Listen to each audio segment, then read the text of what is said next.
આજે આપણે બનાવશું ઠાકોરજી માટે દૂધ અને મેંગો પેડા.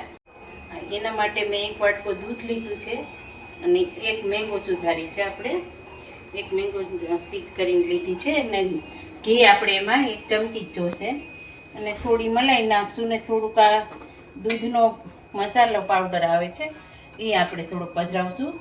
એટલે આજે આપણે ઠાકોરજી માટે મિલ્ક મેંગો પેડા બનાવશું.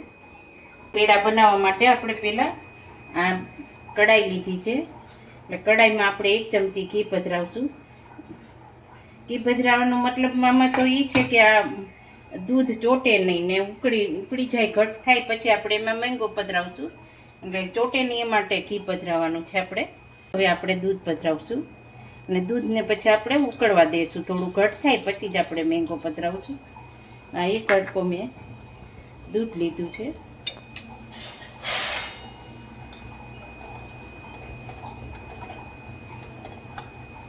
એટલે આપણે આમાં સાકર કે એવું કાંઈ નથી પધરાવવાનું. આમ પાવડર લીધો છે, મસાલા પાવડર છે એ પધરાવશું આપણે. અને આ એક મેંગો છે.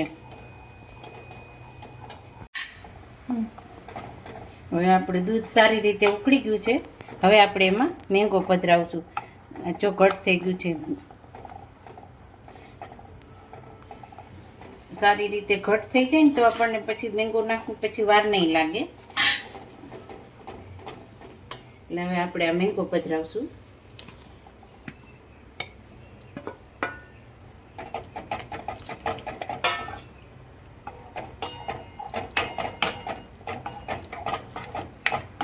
મેંગો મિક્સ થશે એટલે સરસ થઈ જશે. મેંગો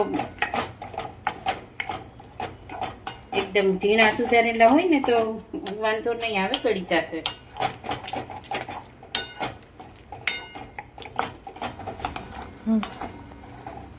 હવે આપણે આમ મેંગો ને મિલ્ક બે એકદમ એક રસ થઈ ગયું છે, આમ ઘટ થઈ ગયું છે. હવે થોડી વારમાં આપણે થઈ જશે. એકદમ પેડા વડે એવું થાય ત્યાં સુધી આપણે રાખવું જોશે. હવે જો આપણે એકદમ માવા જેવું તૈયાર થવા એવું છે. હવે થોડીક વારમાં કઢાઈ મૂકવા માંડ્યું છે એટલે થોડીક વારમાં આપણે પેડા વેડા એવું થઈ જશે. હવે આપણે આ દૂધનો મસાલો છે, આમાં કાજુ બદામ ને પિસ્તા ને કતરણ બધું આવે છે આમાં.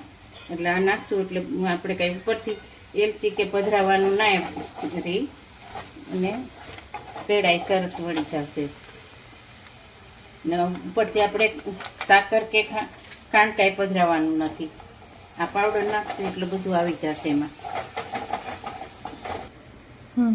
બદામ મિક્સ પાવડર આપણે પધરાવ્યો છે આમાં એટલે એકદમ સરસ થઈ જશે. એટલે આપણે પછી કાંઈ ખાંડ ને સાકર કાંઈ પધરાવવાની જરૂર નથી, આમાં જ બધું આવી જશે. હવે આપણે થઈ ગયું છે. હવે આપણે છેલ્લે આ 2 ચમચી આપણે કોપરું પધરાવશું. ઝીણું ખમણ છે આ. મેં તમારે પધરાવું હોય તો છે. સામગ્રી સરસ સુંદર બને છે. હવે આપણે આ થઈ ગયું છે. હવે આપણે એને ગેસ બંધ કરીને થોડીક વાર હલાવશું. હવે આપણે આ માવો સરસ પેડા વડે એવું થઈ ગયો છે. હવે આપણે આને એક પ્લેટમાં લઈ લેશું.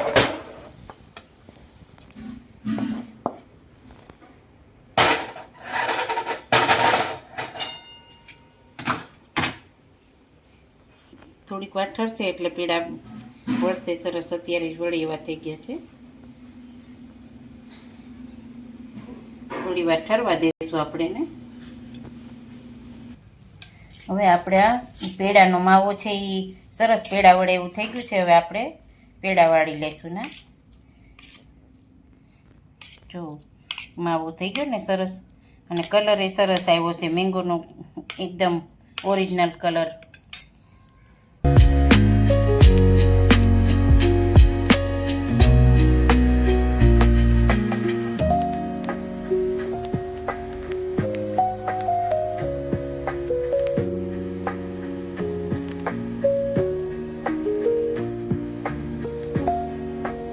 આવી રીતે પેડા વાળી લેવાના છે.